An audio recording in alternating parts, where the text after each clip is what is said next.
ప్రభువైన యేసుక్రీస్తు నామములో మీ అందరికీ శుభాభివందనాలు. ప్రార్థన చేసుకొని ఈ కూడికను ప్రారంభించుకున్నాం.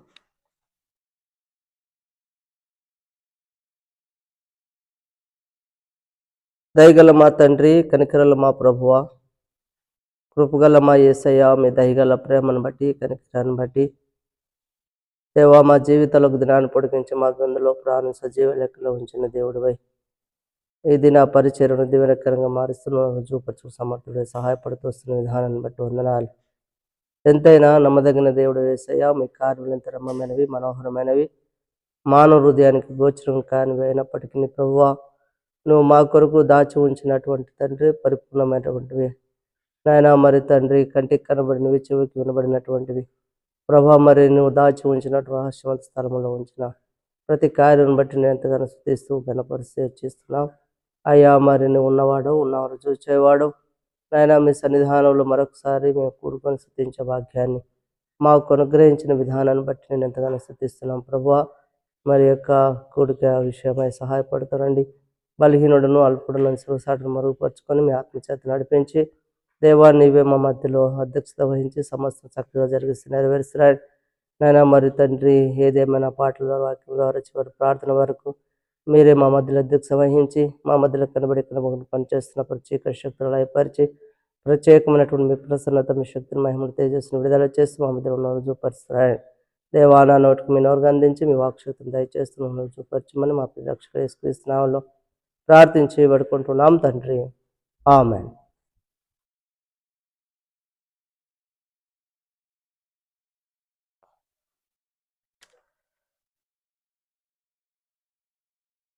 జయించు వారిని కొని పోవా ప్రభు యేసు వచ్చును. జయించు వారిని కొని పోవా ప్రభు యేసు వచ్చును. స్వాతంత్రించుకొనెదరుగా వారే సమస్తమున్.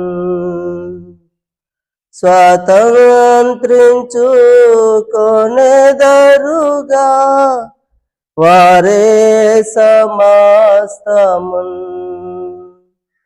జయించు వారిని కొని పోవా ప్రభు యేసు వచ్చును. ఎవరు ఎదురు చూతురు సంసిద్ధులౌదురు.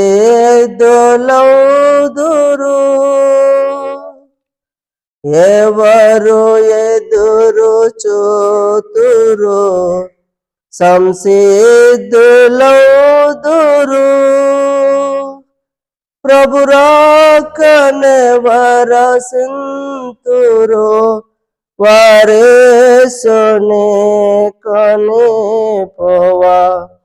ప్రభు రాకనే వరసింతురు కొని పోవా క్రీస్తు వచ్చును.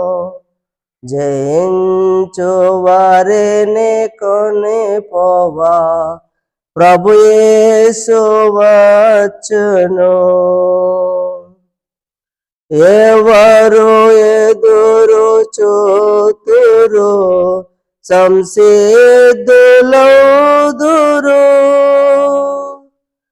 ఎవరు ఎదురు చూతురు సంసిద్ధులౌదురు. ప్రభు రాకనే వరసింతురు కొని పోవా క్రీస్తు వచ్చును. ప్రభు రాకనే వరసింతురు కొని పోవా క్రీస్తు వచ్చును.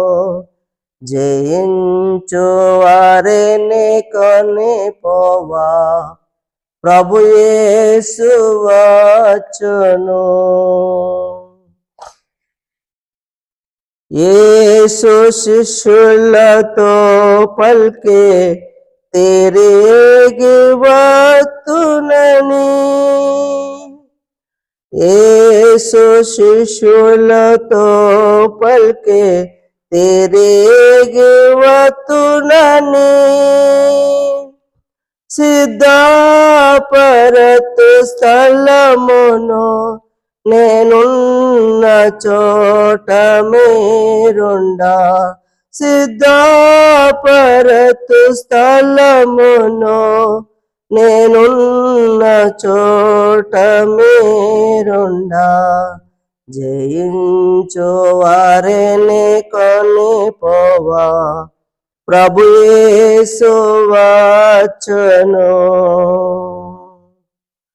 క్షణములోనే మార్పు చెంది ఎత్తబడెదము క్షణములోనే మార్పు చెంది ఎత్తబడెదము మమ్మును సిద్ధపరచిన శ్రీయేసును సంధింతుము మమ్మును సిద్ధపరచిన శ్రీయేసును సంధింతుము జయించు వారిని కొనిపోవా ప్రభు యేసు వచ్చును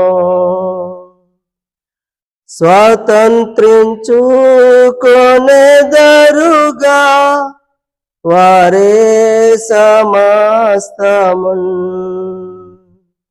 స్వతంత్రించుకొనెదరుగా వారే సమస్తమున్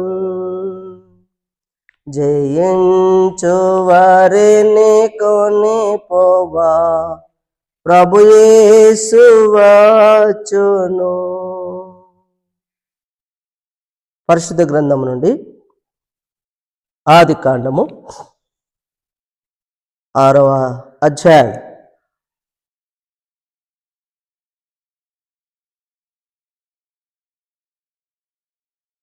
8వ వచనాన్ని 9వ వచనాన్ని చదువుకుందాం. ఆదికాండము 6వ అధ్యాయం 8, 9 వచనాలను చదువుకుందాం. అయితే నోవాహు యెహోవా దృష్టి యందు కృప పొందినవాడాయను. యెహోవా వంశావళి ఇదే. నోవాహు నీతిపరుడును, తన తరములో నిందారహితుడనై ఉండెను. నోవాహు దేవునితో కూడా నడిచినవాడు. హెబ్రీ పత్రిక 4వ అధ్యాయం 16వ వచనాన్ని చదువుకుందాం. గనుక మనము కనికరింపబడి సమయోచితమైన సహాయము కొరకు కృప పొందునట్లు ధైర్యముతో కృపాసనము యొద్దకు చేరుదము. ప్రభు సహాయం కొరకు చిన్న ప్రార్థన చేసుకుందాం. కృపా కనికరులు గొప్ప దేవ, మహిమగల తండ్రి, నీకు వందనాలు స్తోత్రాలు చెల్లిస్తున్నాం ప్రభు. మరి యొక్క ఉదయకాలం పాసన చేరడంతో గొప్ప భాగ్యం తండ్రి. మరి యొక్క బైబిల్ పట్టణాన్ని జ్ఞాపకం చేసుకొని నడిపిస్తూ వస్తున్న విధానాన్ని బట్టి స్తుతిస్తున్నాం ప్రభువా. మా ఆత్మీయ జీవితంలో స్థిరపడడానికి, బలపడడానికి, నీ కొరకు జీవించడానికి నీ రాకడ కనిపెట్టుకొని ప్రభువా, నీ రాకడలు ఎత్తబడటకు నాయన నీ కృపచేత బలపరుచుకొని దేవా మమ్మల్ని స్థిరపరిచి నీ నా మహిమార్థమై గొప్ప కార్యం చేస్తున్నామంటూ ప్రార్థిస్తున్నాం. విత్తబడుతున్న వాక్యాన్ని కట్టిపలింపచేయండి ప్రభు. మరి అనేకులు రక్షణ మారు మనసు పొందిన వైపు చూచు దేవా నీ రక్షణ భాగ్యాన్ని కనుగొని నీ రాకడకు సిద్ధపడి దేవా అనేకులు తండ్రి నీ రాజ్యంలో చేరుట నిమిత్తమై మమ్మల్ని ఒకసారి సరిచేయమని ప్రార్థిస్తున్నాం. ఇంతవరకు చేసిన ప్రతి మేలకని ఎంతగానో స్తుతిస్తూ ఘనపరిచి వచ్చిస్తున్నాం. అల్పుడను బలహీనుడను సిలువసాట మరుగుపరుచుకొని ఆత్మతో నడిపించండి. నా నోటికి మీ నోరుగా అందించి మీ బూర ఊదుతూ నన్ను రుజువుపరచమని ఇచ్చిన కృపకై వందనాలు చెల్లిస్తూ ఘనత మహిమ ప్రభావాలను మీకు మాత్రమే అర్పిస్తూ మా ప్రియ రక్షకుడు యేసుక్రీస్తు నామములో ప్రార్థించి వేడుకుంటున్నాం తండ్రి, ఆమేన్. ప్రభువైన యేసుక్రీస్తు నామములో మరొకసారి మీ అందరికీ శుభాభివందనాలు. పరిశుద్ధ గ్రంథము నుండి వ్రాయబడినటువంటి ఈ లేఖనాలను బట్టి మరొకసారి మనము చదువుకొని ముందు భాగానికి వెళ్దాం. ఆదికాండము 6వ అధ్యాయం, ఆదికాండము 6వ అధ్యాయం 8, 9 వచనాల్లో మనం ఇంతవరకు చదువుకున్నాం. నోవాహు అయితే నోవాహు యెహోవా దృష్టి యందు కృప పొందినవాడాయను. రెండవది నీతిపరుడును, మూడవది నిందారహితుడుగా ప్రభుకు కనపడినట్లుగా మనం చూస్తూ ఉన్నాం. నీతిపరుడును, నిందారహితుడుగా ఉన్నవాడుగా దేవుని దృష్టిలో కృప పొందినవాడాయన. దేవుని యొక్క కృప మనల్ని ఏం చేస్తుందంట? మరి ఇక్కడ మనము చూస్తూ వస్తున్నటువంటి లేఖన భాగాన్ని బట్టి చూస్తే దేవుని కృప నోవాహు కాలంలో మరి ఎంతగానో సహాయం చేసినట్లుగా మనం చూస్తాం. నోవాహు కాలంలో దేవుని కృప తనని బ్రతికించినట్లుగా మనం చూస్తాం. రెండవది తనని రక్షించినట్లుగా మనం చూస్తాం. దేవుని కృప పరిశుద్ధ గ్రంథంలో మరి చాలా వరకు మనం గమనించినట్లయితే మరణంలో నుండి జీవములోనికి నడిపించడానికి దేవుని యొక్క కృప చాలా వరకు సహాయపడుతుందని లేఖనాలు తెలియజేస్తున్నాయి.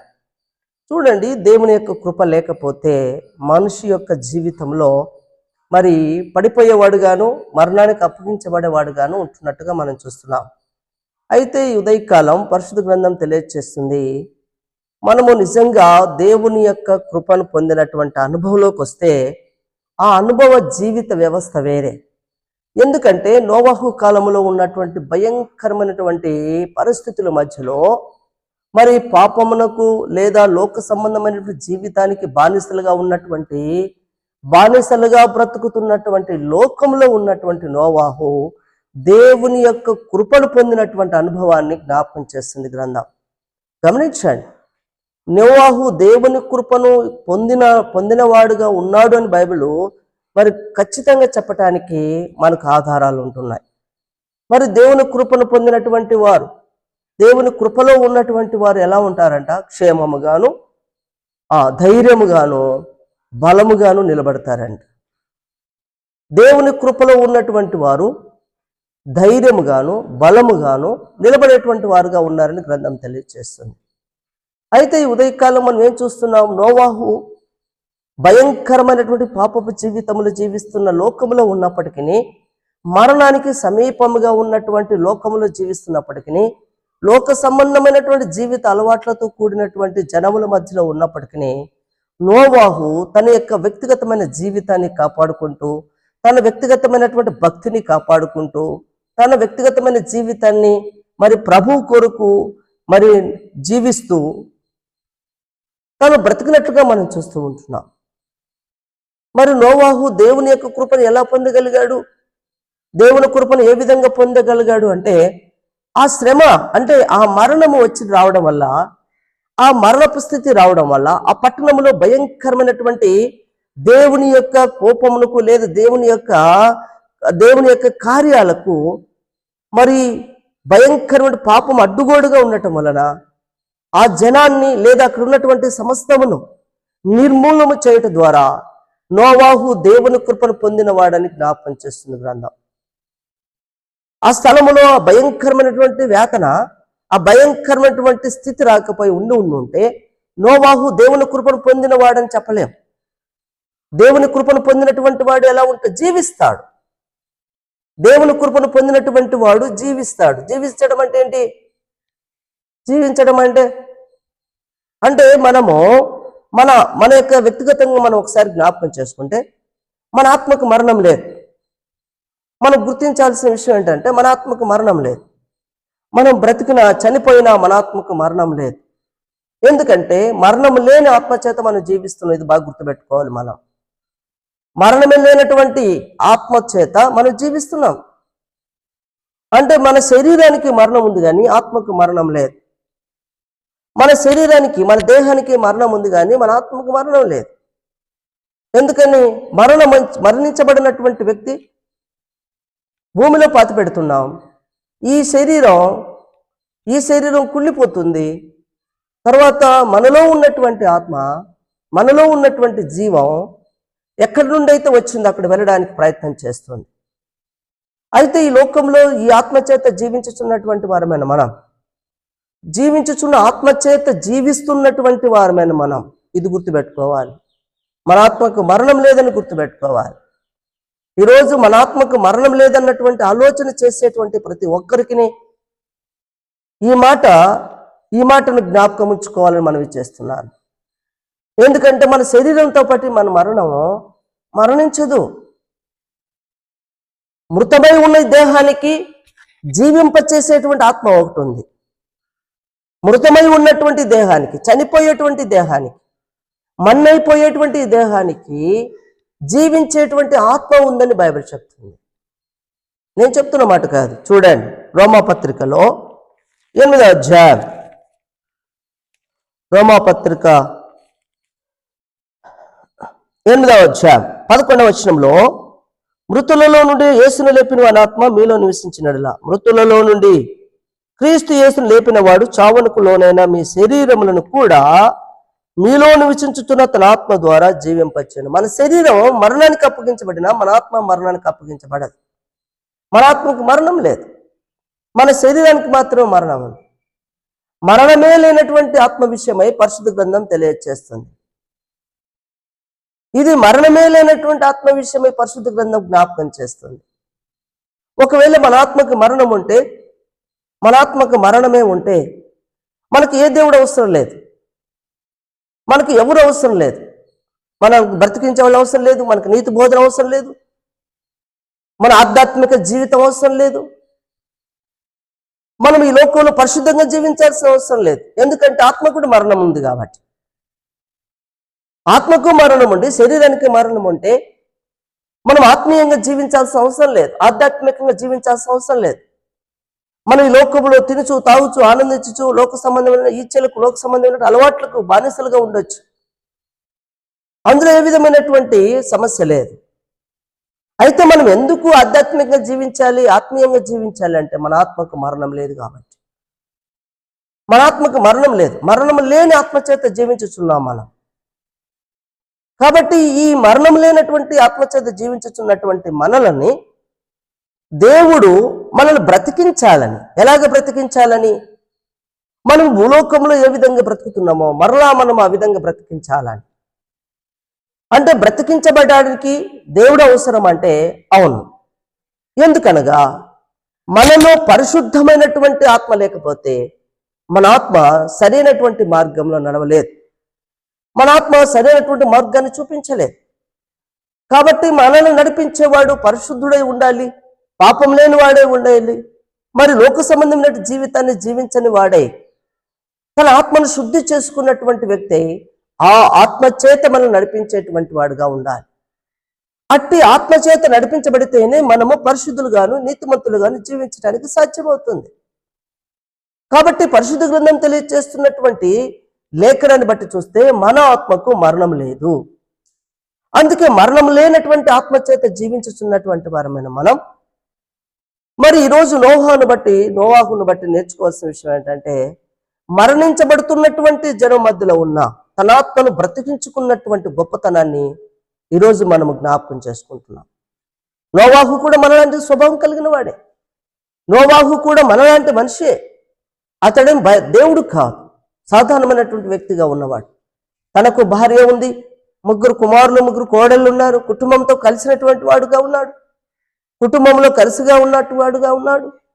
మరి తను కూడా జీవిస్తున్న జీవిత యాత్రలో లోక సంబంధమైనటువంటి పాపమనే మలినాన్ని అంటకుండా తను జాగ్రత్త పడుతూ దేవుని యందలి భయభక్తులు కలిగిన వాడై, భక్తి కలిగినటువంటి వాడై ప్రభు సన్నిధిలో తన ఆత్మీయ జీవితాన్ని కాపాడుకుంటూ వచ్చినటువంటి నోవాహును మనం చూస్తాం.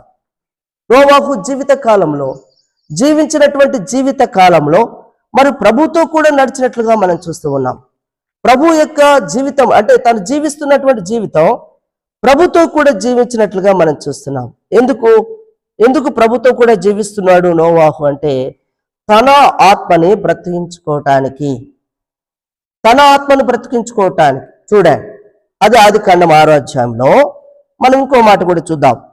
ఆదికాండం 6వ అధ్యాయం 13వ వచనం, దేవుడు నోవాహుతో సమస్త శరీరుల మూలముగా భూమి బలాత్కారంతో నిండి ఉన్నది కనుక నా సన్నిధిని వారి అంతం వచ్చినది, ఇదిగో వారిని భూమితో కూడా నాశనము చేయుదునని చెప్పాను. గమనించాను. ఇక్కడ మనం ఏం చూస్తున్నాం? నోవాహు జీవితంలో దేవుడు తనతో మాట్లాడుతూ వస్తున్నాడు. ఎందుకు మాట్లాడుతూ వస్తున్నాడు అంటే, మరి నోవాహు భూమి బలాత్కారముతో నిండి ఉన్నది కనుక మరి ఈ యొక్క భూమిని ఏం చేస్తాను? నిర్మూలం చేస్తాను. అంటే ఈ భూమిని అంతటిని పరిశుద్ధపరుస్తాను, ఈ భూమిని అంతటిని శుద్ధి చేస్తాను, ఈ భూమి మీద ఉన్నటువంటి పాపమనే మల్లాన్ని తీసివేసి పరిశుద్ధంగా మారుస్తాను. ఎందుకంటే ఈ సృష్టించినటువంటి భూమిని సృష్టించిన వాడు నేనే, ఈ నేల సృష్టించిన వాడు నేనే, ఈ ఆకాశ మండలం సృష్టించిన వాడు నేనే, భూమి మీద ప్రతి ప్రాకు ప్రతి జీవిని సృష్టించిన వాడు నేనే. గనుక నేను సృష్టించినటువంటి ఈ భూమి మీద ఉన్న ప్రతి ప్రాణి ప్రతి ఒక్కటి కూడా ఇక్కడ భూమి మీద ఎలా ఉందంట? పాపముతో బలాత్కారంతో నిండబడి ఉంది. కాబట్టి ఈ యొక్క భూమిని శుద్ధి చేయాలి. ఈ భూమిని శుద్ధి చేయాలి. శుద్ధి చేయాలి అంటే ఏం చేయాలి? నిర్మూలన చేయాలి. ఆ రోజుల్లో పాపమునికి వచ్చేటువంటి మరణం, పాపము చేత వచ్చేటువంటి మరణానికి ఆహుతి అయ్యేటువంటి వారుగా ఉన్నారు. ఆ పాపమునకు బలి అయ్యేవారుగా ఉన్నారు. ఆ పాపమునకు వారు అప్పగించబడేవారుగా ఉన్నారు. ఆ పాపానికి శిక్ష పడేటువంటి అనుభవాన్ని చూస్తూ ఉన్నాం. పాపము చేయవారు పాపము చేత శిక్షను భరించేవారుగా ఉంటున్నారు. బైబిల్ చెప్తుంది, పాపము వలన వచ్చే జీతము మరణము అని. ఆ యొక్క శిక్షను, ఆ మరణాన్ని, ఆ శ్రమను మానవుడు అనుభవించాల్సిందని చెప్పి దేవుడు ఒక తీర్మానం చేస్తూ వచ్చాడు. కాబట్టి భూమి మీద ప్రాకుతున్నటువంటి, భూమి మీద ఉన్న ప్రతి ఒక్కరు కూడా పాపము చేత ఈ భూమి ఎలా ఉందంట? బలాత్కారంతో ఉంది కనుక ఈ భూమిని నిర్మూలన చేయాలి. అంటే శుద్ధి చేయాలని దాని అర్థం. శుద్ధి చేయాలి, ఈ భూమిని శుద్ధి చేయాలి. శుద్ధి చేయాలంటే ఏం చేయాలి? బలి కావాలి. శుద్ధి చేయాలంటే ఏం చేయాలి? మరణానికి అప్పగించబడాలి. ఎందుకంటే మరి నోవాహు జీవించినటువంటి జీవిత కాలంలో మనం ఏం చూస్తున్నాం? చూడండి, నోవాహు 9వ అధ్యాయం, ఆదికాండం 9వ అధ్యాయం 29వ వచనం. నోవాహు బ్రతికిన దినములన్నీ 980 ఏళ్ళు. అప్పుడు అతడు మృతి పొందిన. 90 ఏళ్ళు, 980 అంటే 970 సంవత్సరాలు మరి నోవాహు బ్రతికినటువంటి దినాలను మనం జ్ఞాపకం చేసుకుంటున్నాం.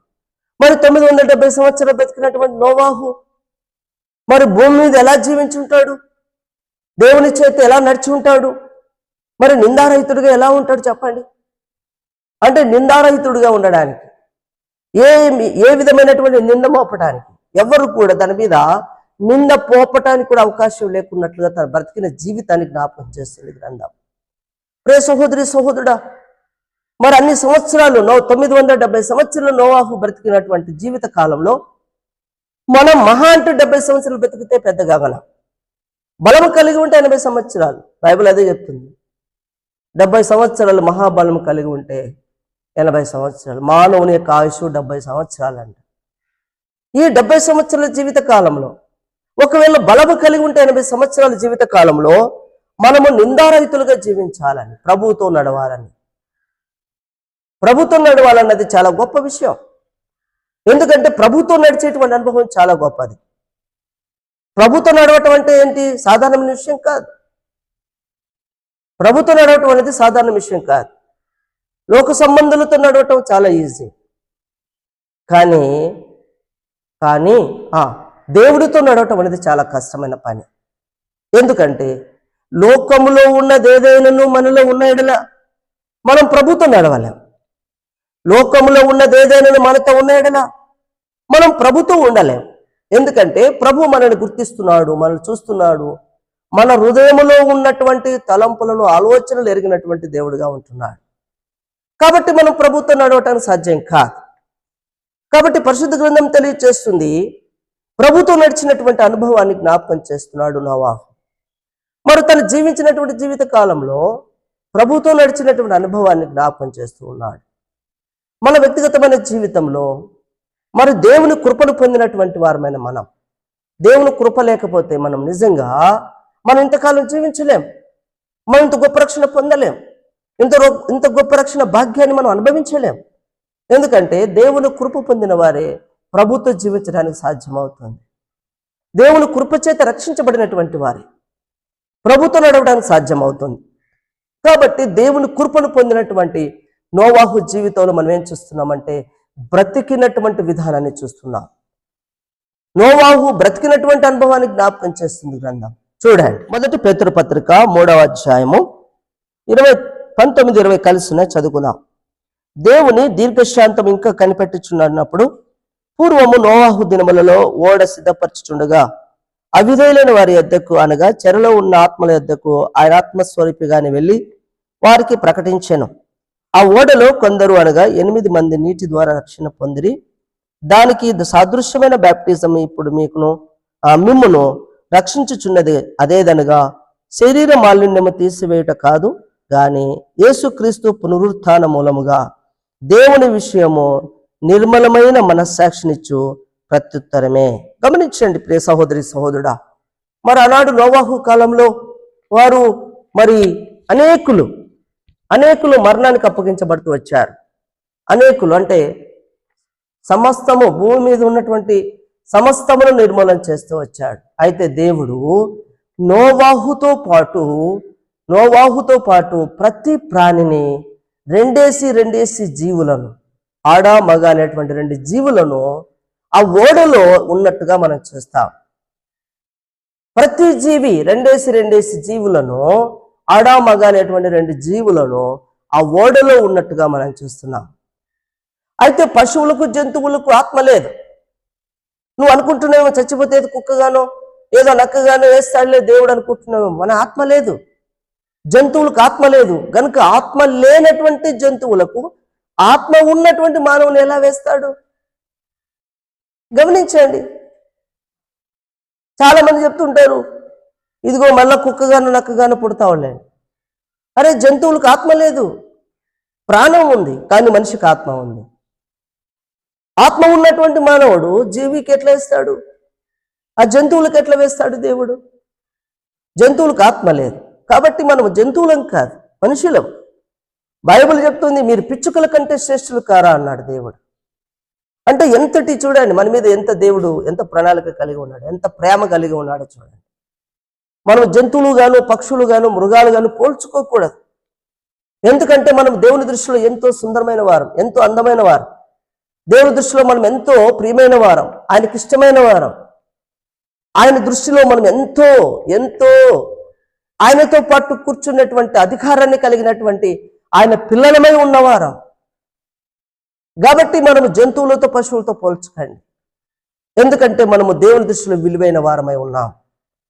కాబట్టి విలువైనటువంటి వారమైన మనం మరణానికి అప్పగించబడకూడదు అన్నదే ప్రభు యొక్క ఉద్దేశం. అందుకే నోవాహు కాలంలోనే చూస్తున్నాం, అక్కడ ఉన్నటువంటి జనం నోవాహు కాలంలో దేవుడు హతమార్చినటువంటి, నశింపచేసినటువంటి ఆ స్థలాన్ని బట్టి నోవాహు దేవుని కృప పొందిన వాడుగా ఉన్నాడు కనుకనే అట్టి జనముల మధ్యలో రక్షించబడ్డాడు. తన ప్రాణాన్ని బ్రతికించుకున్నాడు. తనతో పాటు ఉన్నటువంటి తన కుటుంబాన్ని కూడా రక్షించుకున్నట్లుగా మనం చూస్తున్నాం.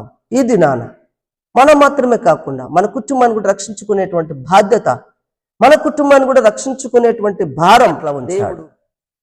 కాబట్టి పరిశుద్ధ గ్రంథం తెలియజేస్తుంది, నోవాహు కాలంలో జరిగినటువంటి ఆ సందర్భాన్ని బట్టి చూస్తే, నోవాహు కాలంలో ఉన్నటువంటి ఆ దౌర్భాగ్యాన్ని బట్టి మనం చూస్తే, ఆ లోకంలో ఉన్నటువంటి ఆ స్థలంలో ఉన్నటువంటి వారందరినీ దేవుడు నిర్మూలన చేశాడు. కానీ నోవాహును మాత్రం దేవుడు బ్రతికించినట్లుగా మనం చూస్తున్నాం. ప్రియ సహోదరి సహోదరుడా, మరి యొక్క ఉదయకాలం ప్రభు సన్నిధిలో చేరువచ్చినటువంటి వారమైన మనం బ్రతికించుకోవాలి అంటే, మనల్ని మనం బ్రతికించుకోవాలి అంటే మనము కూడా దేవునితో మరి నడిచేటువంటి అనుభవంలోనికి రావాలి. మరి దేవుని కృపను పొందినటువంటి అనుభవంలో మనం ఉన్నా దేవునితో నడిచేటువంటి అనుభవం రావాలి. నిందారహితులుగా జీవించేటువంటి స్వభావం రావాలి. అట్టి యొక్క జీవితాన్ని బట్టి పరిశుద్ధ గ్రంథం ఇలాగ తెలియజేస్తుంది. రండి ఇప్పుడు వాక్య భాగంలోకి వద్దాం. యోహాను సువార్త 14వ అధ్యాయం. యోహాను సువార్త 14వ అధ్యాయం 6వ వచనం. యేసు నేనే మార్గమును సత్యమును జీవమును, నా ద్వారానే తప్ప ఎవడనో తండ్రి యొద్దకు రాడు. కాబట్టి ఇప్పుడు మనము గమనించాల్సిన విషయం ఏంటంటే, కృప వెంబడి కృప పొందితిని, కృపాసును ధైర్యంగా వెళదాం రండి. ఇప్పుడు కృప పొందినటువంటి వారు, కృపలో ఉన్నటువంటి వారు, ఆ కృపకు పాత్రులుగా ఎంచబడినటువంటి వారు, దేవుని సన్నిధిలో నడిపించబడుతున్నటువంటి అనుభవంలో ఉన్నటువంటి వారు. పరిశుద్ధ గ్రంథం తెలియజేస్తుంది, యేసు మార్గంలో నడిపించబడినటువంటి వారై, యేసుతో కూడా జీవించినటువంటి వారై, సత్యమైనటువంటి మరి ఆ యొక్క ఖడ్గమును చేతపట్టుకొని దేవుని సన్నిధిలో నడిపించబడుతున్నటువంటి అనుభవంలోకి రావాలి. ఇప్పుడు దేవుని వాక్యం తెలియజేస్తుంది, దేవుని వాక్యం తెలియజేస్తుంది, మనం యేసే మార్గం సత్యం జీవం అన్నాడు. మనం పరలోక రాజ్యం చేరాలంటే యేసే మార్గంలో నడవాలి. ఇది శ్రేష్టమైన మార్గం, ఇది చక్కని మార్గం, ఇది రాజులు వెళ్ళే మార్గం, ఇది పరిశుద్ధులు వెళ్ళే మార్గం, ఇది నీతిమంతులు వెళ్ళే మార్గం. ఈ మార్గం గుండా మనం వెళ్ళగలిగితేనే తండ్రి రాజ్యంలో చేరటానికి సాధ్యమవుతుంది. కాబట్టి పరిశుద్ధ గ్రంథం తెలియజేస్తున్న లేఖన భాగాన్ని బట్టి చూస్తే, దేవుని కృపను పొందినటువంటి వారు, దేవునితో కూడా సంబంధం కలిగినటువంటి వారు ఇలాంటి జీవితాన్ని జీవించేటువంటి అనుభవాన్ని మనం చూస్తున్నాం. అయితే దేవుని కృపలో నుండి తొలగిపోతే ఏం జరుగుతుంది? దేవుని కృపలో నుండి తొలగిపోతే ఏం జరుగుతుంది చెప్పండి. రైట్, మొదటి సమూయేలు గ్రంథంలో మనం ఒక మాట చూద్దాం. మొదటి సమూయేలు గ్రంథం 31వ అధ్యాయం 4వ వచనం. సున్నతి లేని వీరు వచ్చి నన్ను పొడిచి అపహాస్యం చేయకున్నాడు. నీ కత్తి దూసి దాని చేత నన్ను పొడవమని తన ఆయుధములను మోయువానితో చెప్పగా, అతడు భయము చేత అలాగూ చేయనొల్లకుండేను. గనుక సౌలు తన కత్తి పట్టుకొని దాని మీద పడెను. సౌలు మరణమాయనని అతని ఆయుధముల మోయువాడు తానును తన కత్తి మీద పడి అతనితో కూడా మరణమాయను. చూసారా, దేవుని కృపలో నుండి తొలగిపోతే మరణమే. మనం యొక్క ఉదయకాలం గుర్తించాల్సిన విషయం ఏంటో తెలుసా? మనము దేవుని కృపలో ఉంటే జీవిస్తాం. క్రీస్తునందు విశ్వాసం ఉంచువాడు, యేసునందు విశ్వాసం ఉంచువాడు, యేసునందు విశ్వాసం ఉంచి నశింపక నిత్య జీవం పొందుతాడు. యేసుతో ఉన్నటువంటి సంబంధం కలిగినటువంటి వారు, యేసయ్య మార్గం నడిచినటువంటి వారు, యేసును గురిగా చూసుకుని నడుస్తున్నటువంటి వారు జీవించేవారుగా ఉన్నారని గ్రంథం తెలియదు. ఎందుకో తెలుసా? ఎఫెసీ 2:1 ప్రకారం మనము పాపము చేతులు అపరాధం చేతులు చచ్చిన వారమే ఉండగా క్రీస్తు మనల్ని బ్రతికించుటకి ఈ లోకానికి వచ్చాడు. కాబట్టి మరణం మనల్ని ఆవరించదు. మరణం మనల్ని ఎంత మాత్రం మన మీద పరిపాలన చేయదు. ఎందుకంటే మరణము జయించినటువంటి దేవుడు, పాతాళాన్ని జయించినటువంటి దేవుడు ఈరోజు మన కొరకు పునరుత్థానుడై పరలోక రాజ్యం మనకు స్థలాన్ని సిద్ధపరుస్తున్నటువంటి దేవుడు. ఆయన మరలా ఒకసారి వస్తున్నాడు. ఆయన రాకడకు మనం సిద్ధపడాలనేది ప్రభు గ్రంథం తెలియజేస్తుంది. ఆయన రాకడలు మనం ఎత్తబడాలనేది ప్రభు యొక్క ఉద్దేశం జ్ఞాపకం చేస్తాం. సౌలు జీవితంలో మనం ఏం చూస్తున్నాం? సౌలు యొక్క జీవిత వ్యవస్థ మరి దేవుని యొక్క సన్నిధానంలో మరి ప్రభుతో కూడా ఉన్న సంబంధాన్ని కోల్పోయాడు. మరి సౌలు ఎవరు?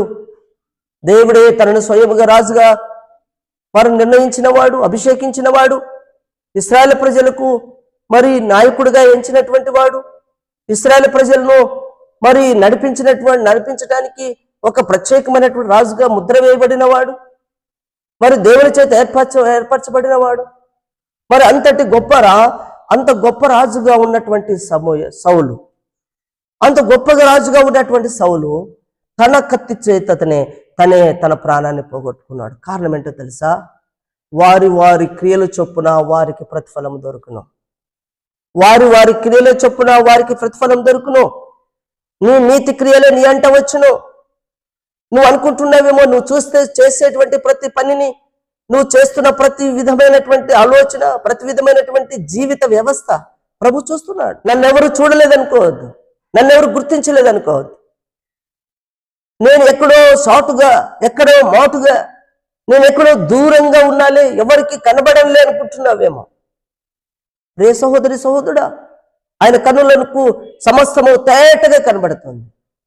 ఆయన సమస్తం తేటగా చూస్తున్నాడు, నరుని పరిశీలిస్తున్నాడు, పరీక్షిస్తున్నాడు. భూమి మీద ఉన్నట్టు ప్రతి మానవుని పట్ల ఆయన కనుదృష్టి కనబడుతూ ఉంది.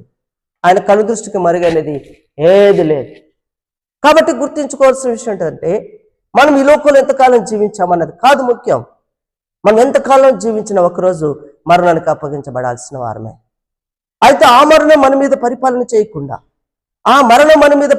చేయకుండా ఉండాలి అంటే మనం యేసుతో కూడా నడవాలి, యేసుతో కూడా జీవించాలి. మరి ఇంతవరకు మరణం అని ఎందుకు మరి చెప్పాల్సి వస్తుందంటే, మరణించబడినటువంటి వాడు తన ఆత్మను మరలా జీవించేటువంటి అనుభవంలోనికి రావటానికి ప్రభు సహాయం చేస్తున్నాడు. ఒకవేళ మనము ప్రభుతో కూడా నడవకపోతే మన ఆత్మ జీవిస్తుంది. అయితే ఎక్కడ జీవిస్తుందంట? నరకంలో జీవిస్తుంది. అది అగ్ని ఆరదు, పురుగు చావదు. భయంకరమైన అరుపుల కేకలు కలిగినటువంటి ఆ ప్రదేశంలో నీ ఆత్మను నశింప చేయకుండా ఉండటానికే క్రీస్తు ఈ లోకానికి వచ్చాడు. ఈ లోకానికి వచ్చినటువంటి దేవుడు, ఆ ప్రభు అయినటువంటి యేసుక్రీస్తు ప్రభు ఎందుకు వచ్చాడంట? మన ఆత్మని మరలా జీవింప చేయాలని. అందుకే క్రీస్తు ఆత్మ లేనివాడు నావాడు కాదు అన్నాడు.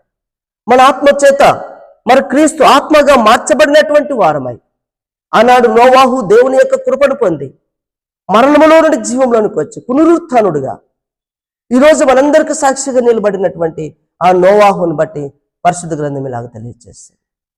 ఈరోజు మనం పునరుత్థాన అనుభవంలోనికి రావాలి. పునరుత్థానం క్రీస్తు యేసులో ఉంది. ఆ క్రీస్తు యేసులో మనం జీవించినటువంటి వారమైతే మన ఆత్మకు మరణం లేదు. మన ఆత్మ ఎక్కడ జీవిస్తుందంట? నిత్యము స్తుతించబడుతున్నటువంటి పరలోక పట్టణంలో కెరాబులు, శరాబులు, దేవదూతలు, పరిశుద్ధులు అనేకులు అక్కడ ఆరాధిస్తున్నటువంటి స్థలములో, ఆ పరలోక పట్టణంలో మనము కూడా ప్రభుతో కూడా ఉంటామని, మన ఆత్మ కూడా ప్రభుతో ఆరాధిస్తుందని, మహిమగల దేహముతో ప్రభుతో కూడా ఉంటామని గ్రంథం తెలియజేస్తుంది. అట్టి ఆశ నిరీక్షణ కలిగినటువంటి వారమై ప్రభు వైపు చూసేటువంటి గొప్ప భాగ్యాన్ని పరిశుద్ధాత్మదేవ మనకు అనుగ్రహిస్తున్నాడు. అయితే ఏదేమైనా ప్రియ సహోదరి సహోదరుడా, మనం దేవుని యొక్క కృపను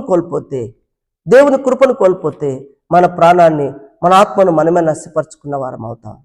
కాబట్టి కృప వెంబడి కృప పొంది ధైర్యంగా కృపాసనం వద్ద చేరడానికి పరిశుద్ధాత్మదేవునికి సహాయం చేస్తున్నాడు. మరి ధైర్యంగా కృపాసనం వద్దకు చేరడానికి మరి నీకు ధైర్యం ఉందా? కృప వెంబడి కృప పొంది దేవుని సన్నిధిలో చేరడానికి మరి నీకు ధైర్యం ఉందా? ధైర్యం ఉంటే భయం లేదు. ఎందుకంటే నేను ప్రభుతో ఉన్నాను, నేను ప్రభుతో జీవిస్తున్నాను. ఆనాడు నోవాహు మరి 970 సంవత్సరాలు దేవుని సన్నిధిలో నడిచినటువంటి అనుభవాన్ని జ్ఞాపకం చేస్తున్నాడు. మనము ఈ మిగిలి ఉన్నటువంటి శేషం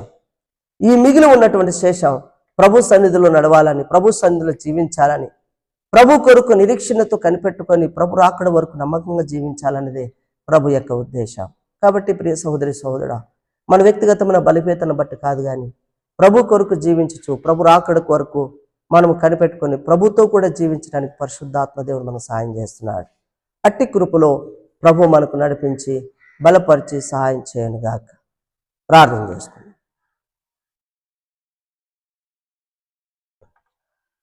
కృపగల మా తండ్రి, దయగల మా ప్రభువా, నమ్మదగిన యేసయ్యా, నీకు వందనాలు, స్తోత్రాస్తుతులు చెల్లిస్తున్నాం. మీ అమూల్యమైన ప్రేమను బట్టి నీ పాసానికి వస్తున్నాం ప్రభువా. నీ దయగల మాటలు అయా మరి నీ కనికరను బట్టి నీ పాసనలు ఎత్తబడుతున్న సహాయపడుతూ వస్తున్న యేసు దేవుడిగా మీరు నీకే వందనాలు తండ్రి. అవును ప్రభువా, మరి నోవాహును నాయన కృప పొందిన వాడై ప్రభువా మరి 970 సంవత్సరాలు నీతో నడిచాడని, తన జీవించిన కాలంలో ప్రభువా నీతో ఉన్నవాడుగా ఉన్నాడని చూపరిస్తొచ్చావు. ఏదేమై ఉన్నప్పటికీ నీ తండ్రి తన వ్యక్తిగతమైన బలహీనతలు బలాన్నిచ్చి నీ పునరుత్థాన శక్తినిచ్చి నడిపించిన యేసు దేవుడిగా ఉన్నందుకే స్తోత్రం. అయ్యా తన యొక్క జీవిత యాత్రలో తనతో పాటు తన కుటుంబీకులు కూడా నాయన రక్షించబడడానికి కృప చూపించిన దేవుడు అయ్యా. వారు నాయన మరి నా తండ్రి మరణంలో నుండి జీవంలోనికి అనగా పునరుత్థానాన్ని పొందినటువంటి అనుభవంలోకి వచ్చారని జ్ఞాపకం చేస్తూ వచ్చావు ప్రభా, నీకు వందనాలు అయ్యా. మరి నేను కూడా తండ్రి మరి ప్రభావ నీ కృపలో నాయన తండ్రి ముందుకు సాగిపోటుకు సాయం చేయండి. మేము కృప వెంబడి కృప పొంది ధైర్యంగా కృపాసన చేరే కృపను మాకు అనుగ్రహించమని ప్రార్థిస్తున్నాం తండ్రి, నీకు వందనాలు అయ్యా. మరి ప్రభా చెదిరిపోయినటువంటి వారం, కదిలిపోయిన వారం దేవా, లోకంలో నాయన దిగజారిపోయినటువంటి వారు మమ్మల్ని మీరైతే రక్షించుకున్నారు దేవా, ప్రత్యేక జనంగా ముద్ర వేసుకున్నారు ప్రభువా. నీ రాకడ వరకు నమ్మకంగా జీవించడానికి సాయం చేయండి. మా బలహీనతల బలాన్ని మీ పునరుత్థాన శక్తి ఇచ్చి నడిపిస్తున్న రుజుపరుస్తురాని ఎంతైనా ప్రభువా నీ కరదృష్టి లోకంలో ప్రతి మరుని సునాయన పరీక్షిస్తుందని పరిశీలిస్తుందని తెలియజేస్తూ వచ్చావు. అట్టి కృపలో మమ్మల్ని కూడా జ్ఞాపకం చేసుకునే విధానాన్ని బట్టి నేను ఎంతగానో స్తుతిస్తున్నావు అయ్యా. నీవే మా దేవుడు, మా రక్షకు, మా మోచం గొప్ప దేవుడు అయ్యా. నీ కృపలో నుండి తొలగిపోయిన సౌలు జీవితంలో దేవా తన ప్రాణాన్ని తనే పోగొట్టుకున్నాడని తెలియజేస్తుంది తండ్రి, నీకు వందనాలు అయ్యా. మరి నీ కృపలను తొలగిపోయిన వారు నాయన మరణానికి అప్పగించబడతారని, వారి ఆత్మ నరకానికి వెళుతుందని జ్ఞాపకం చేస్తుంది ప్రభు. అక్కడ అజ్ఞాన పురుగు చావదని భయంకర కేకలార్పులు కలిగిన స్థలంలో దేవా మరి ఆత్మ నశించిపోతుంది తెలియజేస్తూ వచ్చావు. దాన్ని బట్టి స్తోత్రం అయ్యా. మరాఠి నాయన నా తండ్రి మేము కూడా దేవా మరి నా తండ్రి నీ కృపను పొంది నీ కృపలు సాగిపోటుకు సహాయపడుతూ దేవా నీ రాకడ సిద్ధపడి నీ రాజ్యంలో మేము కూడా ప్రభా నీతో ఆనందించేటప్పుడు గొప్ప భాగ్యాన్ని మాకు అనుగ్రహించమని ప్రార్థిస్తున్నాం. వెత్తబడిన వాకి నీరు కట్టి ఫలింపచేయండి. బలహీనమైన బలపరచండి, వ్యాధి స్వస్థపరచండి. సమాధానకర్తమైన దేవుడివే సహాయపడుతున్నాయని నువ్వు రుజువుపరుస్తూ నేను మహిమ తెచ్చుకుంటూ రమ్మంటూ దేవా మరి నీవే ఘనత మహిమ ప్రభావాలు మా ద్వారా పొందుకొని నిన్ను మహిమ తెచ్చుకుంటూ రమ్మంటూ మా ప్రియ రక్షకుడు యేసుక్రీస్తు నామంలో ప్రార్థించి పడుకుంటున్నాం తండ్రి. ఆమె తండ్రి అయిన దేవుని ప్రేమ, కుమారుడి వరకు కృపాకరిక, పరిశుద్ధాత్మ దేవుని యొక్క అనునేతి సహా సంబంధం కూడి మనకు లోకల పరిశుద్ధులు సంఘం ప్రతి కుటుంబానికి దూరంలో ఉన్న బిడ్డలకు ఇప్పుడు సదాకాలం దేవుడు మనందరికీ తోడే ఉండి నడిపించును గాక. ఆమె. ప్రభువైన యేసుక్రీస్తు నామములో మీ అందరికీ శుభాభివందనాలు.